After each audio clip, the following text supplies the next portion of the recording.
But my favorite performance in this movie comes from Dan Stevens. And as many of you know, I am a big Dan Stevens fan. I'm a big fan of him as an actor. You know, obviously, he was great in Downton Abbey, you know, but he really started to stand out to me as an actor, as a genre actor, in Adam Wingard's excellent action thriller, The Guest. Just one of my favorite movies of the previous decade. I love that film. He plays a German doctor, Herr Doctor, as I called him. And he goes like back and forth constantly in a very entertaining way, from charismatic and charming to creepy and just very weird. And that's the thing about Dan Stevens. Like, he could have just so easily have been the handsome leading man, the generic handsome leading man in everything. He chose to be a weirdo. He chose to be a little freak, taking these projects. I mean, that showcase his acting abilities. I like that he likes being weird, because he's very good at it. He's incredibly good at it, and that's in full display in this movie. So we're coming off of two big stinkers recently, with M. Night Shyamalan's latest misfire, Trap, and Eli Roth and the bloated puss orc that I refer to as Avi Arad. Their Borderlands movie. Two movies that I think fail for a variety of reasons, mostly because they're poorly directed and written, and, you know, seen and paying for those two big flops. You know, they can leave you feeling a little down. You know, a little sad, a little depressed, seeing so much crap on the screen for an extended period of time. And, you know, most sensible people out there, the smart ones, the ones unlike myself, are just, you know, holding out for Alien Romulus right now, which looks like it's shaping up to be the big movie of August. And possibly the best Alien movie since 1986's Aliens. We could be getting a good Alien film in my lifetime, chat, in the 32 years that I've been on the planet. It's very exciting. However, there is a movie that I would suggest people might want to check out for just, you know, for themselves in theaters, or at the very least later on when it makes its way to VOD. And that's the horror film Cuckoo. You know, as I said in my out-of-theater reaction, you know, the previous day, which I really enjoyed doing those recently, you know, I needed this movie. I really did. It is very much a palate cleanser from the dreck that I've seen recently, and that was served by Shyamalan and Roth and the bloated puss orc known as Avi Arad. Although we have gotten a number of disappointing horror films this year, like Blumhouse's Imaginary and Night Swim, I personally believe Cuckoo rests nicely alongside some of the best horror movies of 2024. Movies like A Quiet Place Day One, The First Omen, and Late Night with the Devil, which is just one of my favorite movies so far this year. And the reason for that is because Cuckoo is atmospheric, it's creepy, and above all else, it's weird.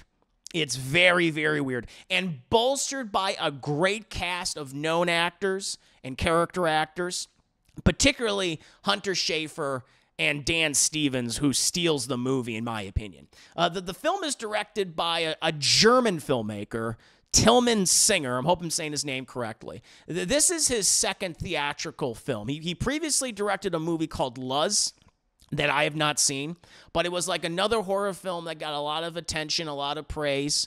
It was released back in 2018. And listen, I'll tell you right now, after seeing Cuckoo, I definitely want to check that movie out.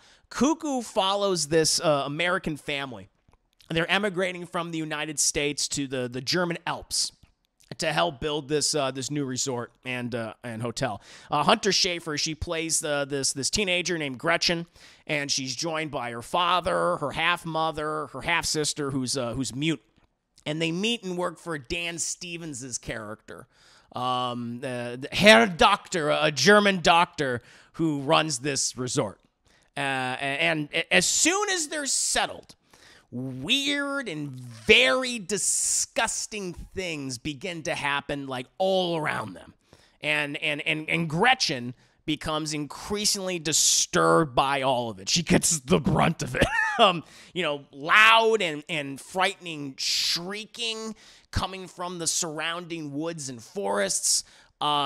People are vomiting everywhere, and poor Hunter Schafer, she's being stalked by one of the most evil Karens in modern cinematic history. Do not fuck with German Karens because they will fuck you up. All the while, Dan Stevens, the great Dan Stevens, he's just going back and forth between being very charming and creepy as our lead character just tries to figure out and escape from all this chaos. Now, I hate to make any specific comparisons to other films or try to set expectations for this movie. But so much of Cuckoo was giving me the same vibes of Barbarian, which is one of my favorite new horror films of the last several years. I think it came out in 2022. Correct me if I'm wrong.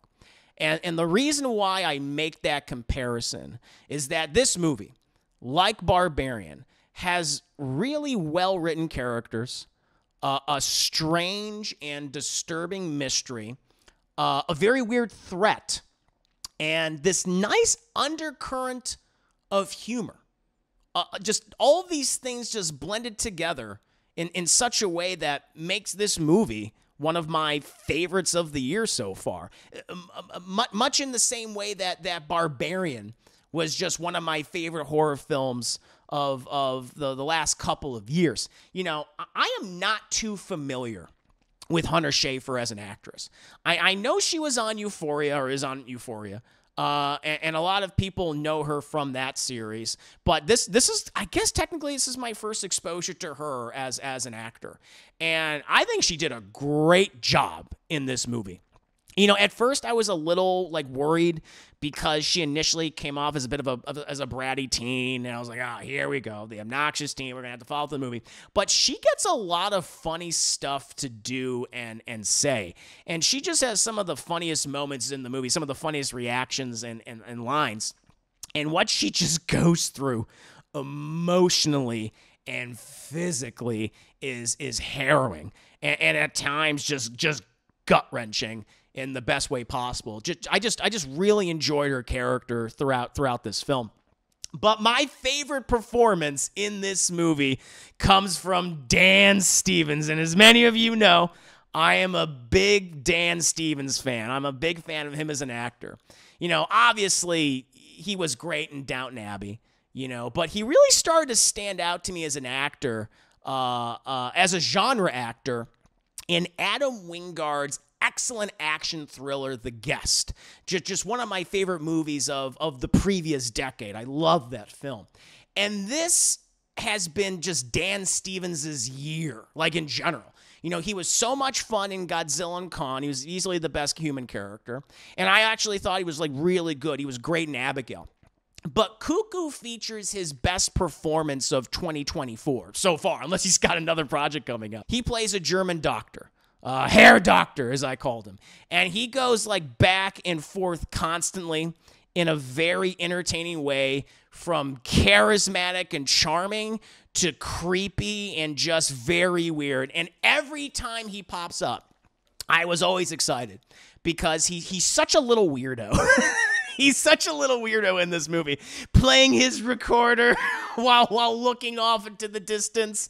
And that's the thing about Dan Stevens, he could have just so easily have been the handsome leading man, the generic handsome leading man in everything, and he did it very well in Downton Abbey as Matthew, joining that family, kind of being an outsider, but finding confidence in himself and be I can do this, I can be a part of this family, right? He could have done that for the rest of his career, but he chose to be a weirdo.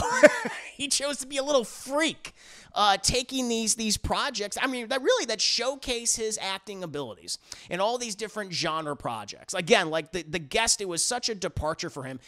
They trick you they trick you in that original movie because he is your classic handsome leading man. He has confidence, he is a badass, but he has like this really dark and disturbing secret, and he does really dark and disturbing things throughout that movie. And he's carried that in a lot of his other projects that he's been in. And so, yeah, he's just been this slowly just building over time, this really cool genre actor, this really interesting presence in genre movies, certainly, but also just in horror films in general. And you guys know I'm a huge fan of him, but I just really grown to appreciate him. And I like that he's chosen this career path of playing these more challenging roles, these weird roles, and not just going down the path that I feel like, so many other actors would do it. I like that he likes being weird because he's very good at it. He's incredibly good at it. And that's in full display in this movie. But the rest of the cast, they also do a very good job, in my opinion. And they find themselves placed in some wonderfully horrific situations, very tense situations. And I would actually encourage you guys to not look up or watch anything about the film outside of maybe the first trailer. There's some other stuff out there. They've released some scenes and stuff, but I want you guys to just kind of go in as much as possible, completely blind, and just let this thing kind of just wash over you. Now, if I have any criticisms of the movie, they don't explain every aspect of what is actually like going on there, or exactly what's going on there. They do explain some stuff, but they don't over-explain it all. And they walk this tightrope. They walk this tightrope of providing just enough information. For some, that's not going to be sufficient. But I can understand why they don't feel the need to lay everything out there, because as we often see in a lot of, films, or certainly horror films, right? If you explain the origins of something in very specific detail, as seen in, like, for example, a wretched prequel sequel like Prometheus, it hurts the mystique of what came before. It hurts the mystique of the creature or of the villain, where you explain like, oh yeah, these aliens or whatever, yeah, it's like, oh, they found this ancient starship, and we have no idea what they are, but it doesn't matter because this thing attached itself, now we got to get the fuck out of here. Nah, they all came from black goo. They came from black goo, and this fucking weirdo named David, who just likes, well, funny enough, likes to play a recorder. He'll blow and you do the fingering, chat. That's what he does. But in any case, it doing that could hurt the mystique of what you've already established, or like even earlier entries, like in a franchise, for instance, like in the Alien franchise. It's fun to hint at certain stuff, but it's good to give yourself a little wiggle room and to have people speculate in the same way they kind of did with Barbarian. But at the same time, I can understand some people being frustrated by that aspect. I get it. I get it. But outside of that, I really enjoyed this movie.